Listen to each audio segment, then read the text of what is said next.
Lambutan na lang kita. Naka-play na yan? Alright men, so good morning.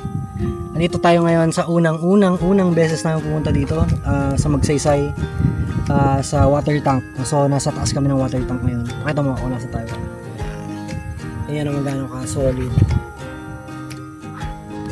Ako natin si Jeron, si Mami, si Warren syempre. So dito kami ngayon, may papakita kasi ako sa inyo. So ang purpose namin nandito kami kasi nag-pictorial kami, nag-picture at gusto rin talaga namin mapuntahan tong lugar na after ilang taon ngayon ko lang din napuntahan. So yung pinag-pictorial namin ngayon is i-release natin for the first time ang version 1 ng Isla Love Clothing. So papakita ko sa inyo ano yung makukuha nyo pag bumili kayo ng Isla Love Clothing. So akin na Mami yung isa. So yun natin yung version 1 t-shirt color black. So may packaging siya. Tapos yan, may laman siya ng sticker. Tapos kita nyo naman may ano na siya, label na siya sa loob. So buksan natin, pakita ko sa inyo. So ito yung sticker nyo. So kung saan nyo pwedeng gustong idikit to. Yan, yan, tao. Hanapan mo na. Right. So ayan, may print siya sa harap na Isla Love. Tapos meron siyang tag or label sa loob. Tapos tingnan nyo naman gano'ng kakapal yung tela, gano'ng kasolid yung tela. So yun. Tapos meron din tayo print or tag din sa labas dito. At syempre meron din tayong hang tag. Yun yung makukuha nyo men pag binili nyo yung Isla Love clothing natin. Okay, so ito yung color black. Pakita ko sa inyo yung kulay white. Thank you. Solid yung kulay white men. Medyo dumihin lang pero solid. So same thing na anong laman. So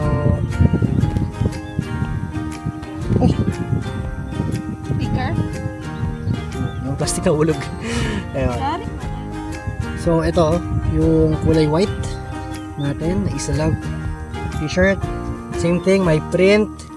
Andito yung logo natin ng Isla Love. And then logo sa harap, print, and then of course label at hang tag. So men, tingnan nyo naman yung quality ng damit natin.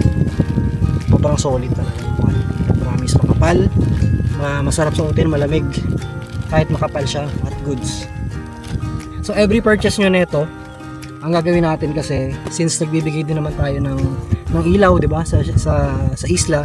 So every purchase nyo, yung 10% ng every purchase nyo nito, bibili natin ng flashlight, ng reflector, yung mga pwede nating ibigay at ipamahagi sa mga taga-isla. So yun yung advocacy ko din na gusto kong gawin dito sa isla na hindi lang pang floating natin, makakatulong pa tayo sa iba. So every purchase nyo, yung 10% doon, mapupunta doon. So, ayun men. So sana bumili kayo, sana supportahan nyo tong clothing line na to. And it's for a cause din naman. So, at ako kasi medyo maarte din talaga kasi ako sa damit. At sinigurado ko lang talaga na quality yung damit. Quality yung gawa, quality yung print, quality lahat bago ko i-release. Kasi yun talagang gusto ko men eh. Ayokong mapahiya sa inyo, ayokong mag-release ng like normal lang. Kaya ito talaga. Para sa akin, hindi dahil sa brand namin to, pero ganda talaga siya. So try nyo and let me know kung gusto nyo. So yun lang men. Maraming salamat sa oras and spread love and good vibes. Ang sando pala no. Sige, iyan ko lang. Ihabol ko. Sige men. Tuloy mo yan.